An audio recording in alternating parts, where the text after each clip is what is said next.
تبارك الذي نزل الفرقان على عبده ليكون للعالمين نذيرا. السلام عليكم ورحمة الله وبركاته.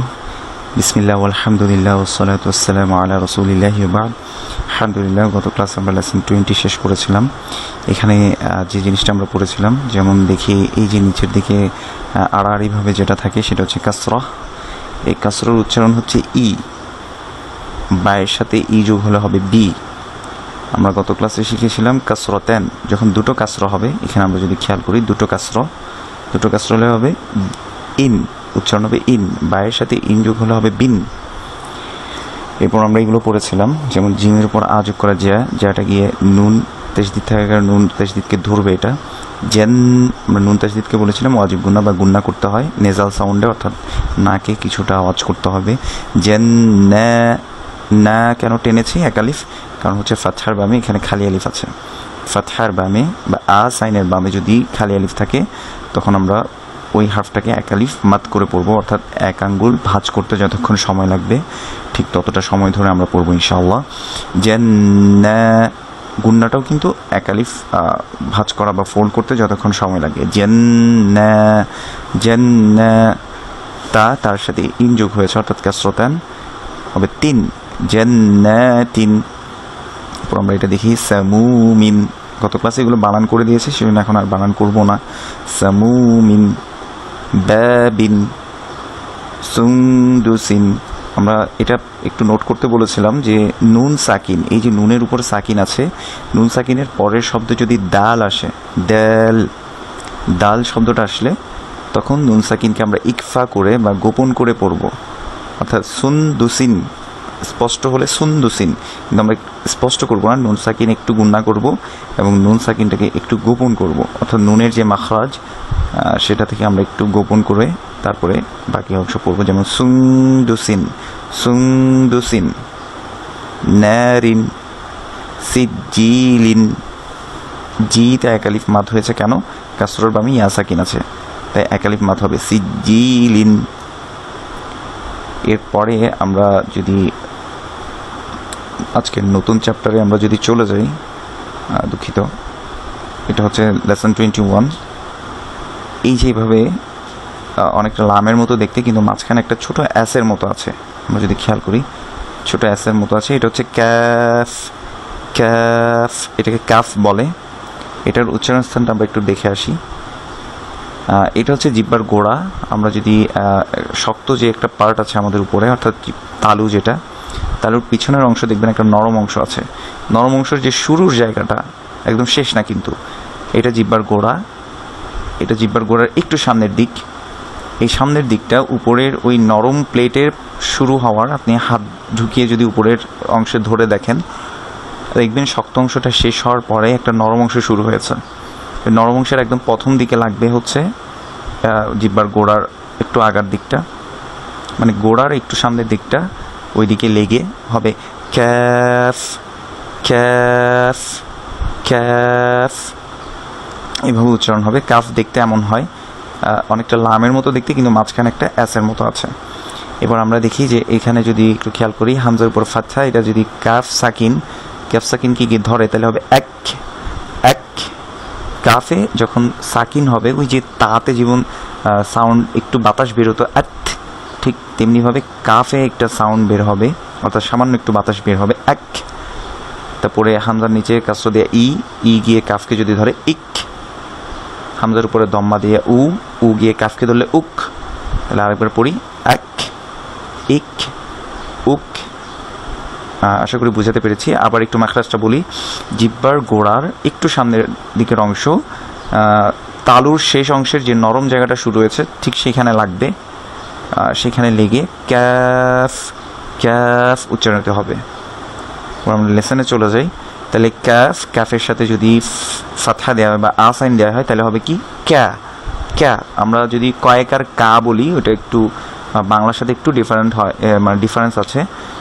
বাংলারটা একটু মোটা ধরনের হয়, আর এখানে এটা একটু চিকন ধরনের হবে ক্যা। তাহলে কাফের উপর ফাতহা দিলে হবে ক্যা। এবার দেখি সংযুক্ত অক্ষরে যখন কাফ আসে, কাফ দেখতে কেমন হয়। এই যে ভিতরের আমরা অ্যাস অংশটা দেখছি, এই অ্যাস অংশটা কিন্তু কাফ যখন প্রথমে আসবে তখন এমন হবে। এটা কিন্তু কাফ। আমরা একটু ভালো করে দেখে নিই যে অ্যাসের মতো এইভাবে আসবে, অ্যাসের মতো। এটা হচ্ছে কাফ। তাহলে কাফের উপর যদি ফাতহা দিই তাহলে হবে ক্যা ক্যা। এবার আমরা একটু পড়ে যাই। বায়ের উপর দম্মা দিয়ে বু, দম্মার বামে ওয়াও সাকিন আসার কারণে বুকে আমরা এক আলিফ মাত করতে হবে, বু বু। কাফের উপরে আযোগ করা ক্যা, বু ক্যা বু ক্যা। এরপর এখানে দেখি ত্যা র ক্যা, ত্যা র ক্যা, ত্যা র ক্যা, কোথাও কোনো মাদ হবে না।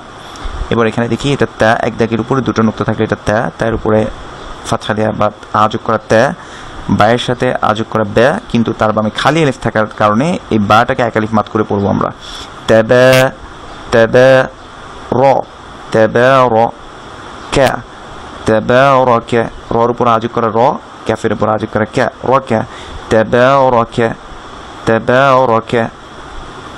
এরপরে দেখি এইভাবে লেগে গেলে আমরা বলেছিলাম যে বামের হারফে যদি লেগে যায় সেটা হচ্ছে লাম। কারণ আলিফ দেখেন, আলিফ কখনো বামের হারফের সাথে লাগবে না, কিন্তু লাম সবসময় লেগে যায়। এটা হচ্ছে লাম, লামের উপরে আযোগ করা বা ফাতহা দেয়া লা, লাটা কি মিমকে ধরবে লাম লাম। তারপরে হামজার উপরে ফাতহা বা আলিফের উপরে আযোগ করা আ, কাফের সাথে উ যোগ করা অথবা দম্মা দিয়ে কু, একু লাম একু লাম একু। এরপরে এখানে দেখি যে হামজার নিচে ই যোগ করা ই, এই ইটা গিয়ে নুন, এটা এক দাগের উপর একটা নুক্তা, এটা নুন, নুনের উপর তাসদিদ দেয়া, একটা দাগের উপরে একটা নুক্তা, এটা হচ্ছে নুন, নুনের উপর তাসদিদ দেয়া। তাহলে নুন তাসদিদ কী হয় বলেছিলাম, গুন্না হয়। তাহলে ইন ইন গুন্না করে ধরবো, তারপর নুনের উপর ফাতহা দিয়া না, ইন্না। এটা হচ্ছে কাফ। এই নুনের সাথে কাফ যুক্ত হলে এইভাবে হয়। এটা হচ্ছে কাফ, কাফের সাথে আ যুক্ত করা অর্থাৎ ক্যা, ইন্নাকা ইন্নাকা। এরপর এটাতে আসি, এক দাগের উপর দুটা নুক্তা হলে এটা হচ্ছে তা, তায়ের নিচে ই যোগ করা তি অথবা কাসরা দেয়া তি, তিটা গিয়ে এই যে লেগে গেছে এটা হচ্ছে লাম, লামের উপর সাকিন অর্থাৎ তি গিয়ে লামকে ধরবে তিল তিল। আর এটা কাফ, কাফের উপর আযোগ করা ক্যা, তিল ক্যা তিল ক্যা। এরপর এটাতে আসি মিম, এই যে মাথা নিচের দিকে এটা হচ্ছে মিম, মিমের উপর আযোগ করা ম্যা, এভাবে লেগে গেছে এটা হচ্ছে লাম। এরকম লম্বালম্বি দাগ যদি লেগে যায় বামের হারফের সাথে এটা লাম, তাহলে লামের উপর আযোগ করা ল্যা মেলা, কাফের উপরে দম্মাতান বা উন যোগ করা কুন, মেলাকুন মেলাকুন। এরপরে এটাতে দেখি মিমের উপরে উ যোগ করা, এটা গিয়ে লামকে ধরেছে মূল, কাফের নিচে ইন যোগ করা, এই যে কাসরাতান এটার উচ্চারণ হচ্ছে ইন, তাহলে কাফের সাথে লাগলে কিন, মুলকিন মুলকিন। এর পরের উদাহরণে আসি, হামজার সাথে ফাতহা যোগ করা আ গিয়ে লামকে ধরবে, এটা লাম। আমরা বলেছিলাম যেটা বামের হারফের সাথে লেগে যায় সেটা হচ্ছে লাম, লামের উপর সাকিন আল, মিমের উপর আ যোগ করা ম্যা, আল ম্যা, লামের নিচে ই যোগ করা লি, আল মালি আল মালি, কাফের উপরে উ যোগ করে কু, আল মালিকু আল মালিকু, আল মা লি কু আল মালিকু, কোথাও কোনো টান হবে না, কোনো মাদ হবে না। এরপর আমরা এখানে দেখি মিমের উপর আযোগ করে ম্যা, এটা লাম লেগে গেছে যেহেতু, লামের নিচে ই যোগ করা বা কাসরা দেয়া, কাসরা বামে ইয়া সাকিন এসেছে, তাহলে এটাকে এক আলিফ মাত করতে হবে অথবা টেনে পড়তে হবে। ম্যালি ম্যালি, কাফের উপর উন যোগ করা বা দম্মাতান দেয়া কুন, ম্যালি কুন ম্যালি কুন। এরপর এটাতে দেখি যে লাম, লামের উপর ফাতহা, তার বামে খালি আলিফ আছে, তাহলে কি হবে এক আলিফ মাদ। লা, হামজার উপরে আযোগ করা আ, এটা মিমকে গিয়ে ধরবে আম, লা আম, লামের নিচে ই যোগ করে লি, লা আম লি, কাফের উপরে উ যোগ করে কু, লা আম লিকু লা আম লিকু। এরপরে পৃষ্ঠায় চলে আসি আমরা। এই যে কাফ যখন বলেছি সংযুক্ত অক্ষরে আসে তখন অ্যাসের মতো আসে এভাবে, এই যে অ্যাসের মতো আসলে এটা হচ্ছে কাফ। কাফের উপরে আ যোগ করা ক্যা, ক্যাটা কি মিমকে ধরেছে, হবে কি ক্যাম ক্যাম। এরপর এটা দেখি এটা হচ্ছে কাফ, এই যে অ্যাসের মতো আসছে এটা কাফ, কাফের নিচে ই যোগ করা অথবা কাসরা দেয়া কি কি, এই যে এক দাগের উপর দুইটা নুক্তা, এটা হচ্ছে তা, তায়ের উপর আ যোগ করা ত্যা কি ত্যা, কিন্তু এর বামে খালি আলিফ থাকার কারণে এক আলিফ মাদ হবে, তাহলে কি হবে কিতা, কিতা বার উপর একটা নুক্তা নিচে থাকলে এটা ব্যা, ব্যয়ের উপর দম্মাতান অর্থাৎ উন যোগ করা, বুন, কিতাবুন, কিতাবুন। এরপর দেখি কাফ, তার উপরে আযোগ করা ক্যা, এক দাগের নিচে এক নুক্তা, সেটা হচ্ছে ব্যা, ব্যয়ের সাথে আযোগ করলে ব্যা, ক্যা ব্যা। এটা দাল, এই যে ছোট করে এরকম আসলে এটা হচ্ছে দাল, দালের নিচে ইন যোগ করা অথবা কাসরতান যোগ করা, দিন, ক্যা ব্যা দিন, ক্যা ব্যা দিন। এরপরে ক্যা, বার সাথে দম্মা দিলে বু, ক্যা বু, এটা র। আমরা বলেছিলাম রর মাথা কখনো উপর দিকে ওঠে না, একটু খেয়াল করলে দেখবেন এই যে দাল, দালের মাথা উপরে উঠে যায়, কিন্তু রর মাথা কখনো উপরের দিকে ওঠে না, এই লাইন বরাবর এটা সেম থাকে, রটা নিচের দিকে হয় লম্বাটে, আর ডালটা উপরের দিকে উঠে আর একটু গোল টাইপের হয়। আচ্ছা, আমরা এটাতে থাকি ক্যা বু র, ক্যা বু র, ক্যা বু র। এরপর এটা দেখি ক্যা, দালের সাথে আযোগ করে দ্যা, কিন্তু এখানে দেখি যে হামজার উপরে সাকিন দেয়া।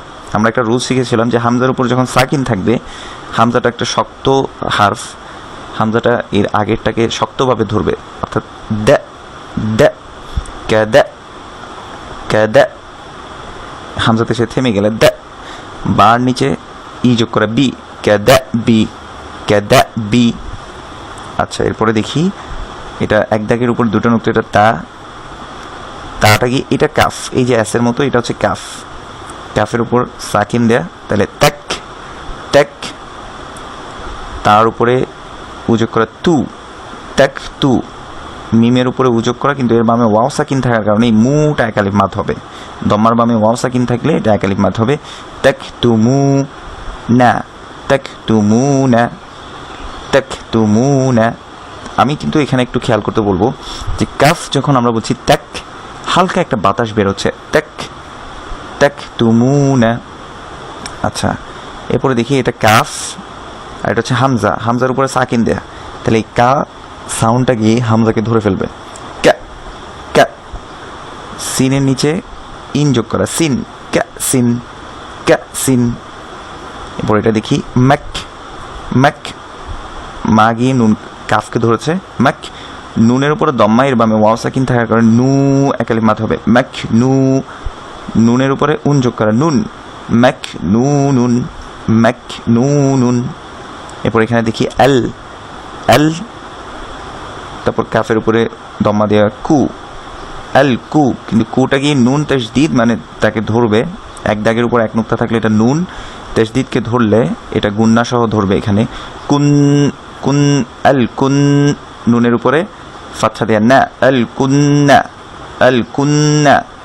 তারপরে সিনের নিচে ই যোগ করা, সি, এল কুন্নাসি, এল কুন্নাসি। সিনের মাখরাজ আমরা গত ক্লাসে বলেছিলাম যে আপনার জিহ্বার আগা নিচের দাঁতের গোড়া অথবা নিচের দাঁতের মাঝখানের সাথে লাগিয়ে আপনি সিনকে উচ্চারণ করতে পারেন এবং এরকম চিকন একটা বাতাস আপনার বের হবে, আল কুন্নাসি, আল কুন্নাসি। তারপরে এই যে এটা লেগে গেছে, এটা হচ্ছে লাম, লামের উপরে আযোগ করা ল্যা, অ্যাসের মতো এটা হচ্ছে কাফ, কাফের উপরে ফাতহা দিয়ে বা আযোগ করা ক্যা, ল্যাকা। নুন এক দাগের উপর এক নুক্তা থাকলে এটা নুন, নুনের উপরে দম্মা, এর বামে ওয়াও সাকিন থাকার কারণে এটা এক আলিফ মাদ হবে, ল্যাকা নু, নু, এই যে নু এটার বামে ওয়াও থাকাতে এটা এক আলিফ মাদ হয়েছে, অর্থাৎ এক আলিফ টান হয়েছে, নু, ল্যাকা নু। দাল, এই দালের উপরে উন যোগ করা, দুন, ল্যাকা নু দুন, ল্যাকা নু দুন। এরপর আমরা এখানে দেখি হামজার উপরে আযোগ করা আ, কাফের উপরে দম্মা, এর বামে ওয়াও সাকিন থাকার কারণে হবে কু, আকু, নুনের উপরে উযোগ করে নু, আকু নু, আকু নু। এরপরে কাফ, অ্যাসের মতো এটা হচ্ছে কাফ, কাফের সাথে কাফের সাথে আযোগ করা কাফ, সরি ক্যা, এটা গিয়ে রকে ধরবে, ক্যার, ক্যার, বার উপরে দমাতান বা উন যোগ করা, বুন, ক্যার বুন, ক্যার বুন।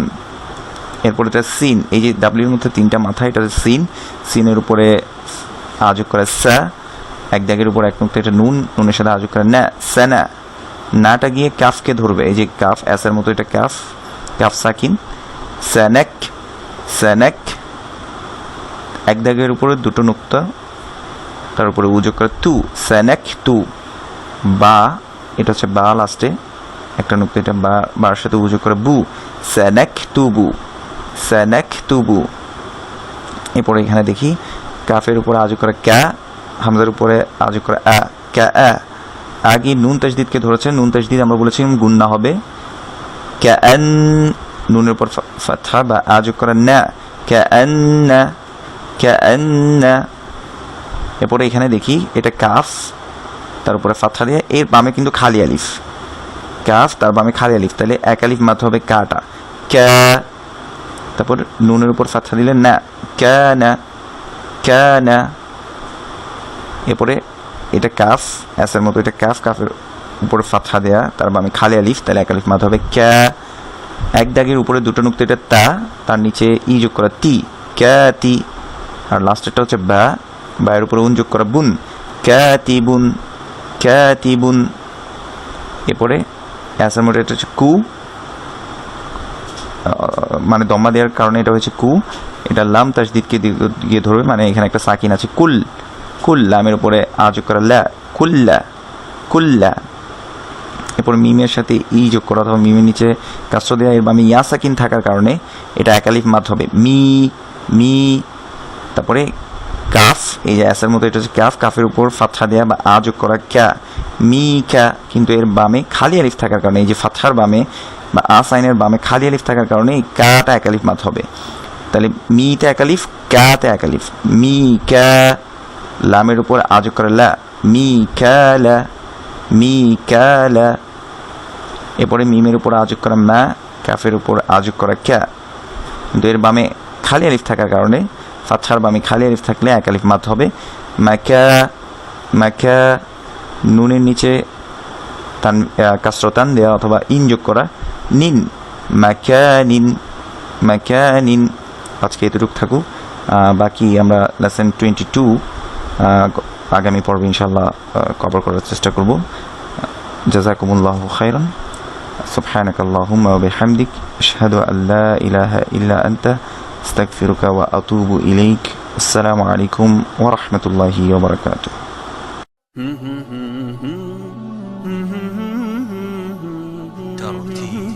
ترتيل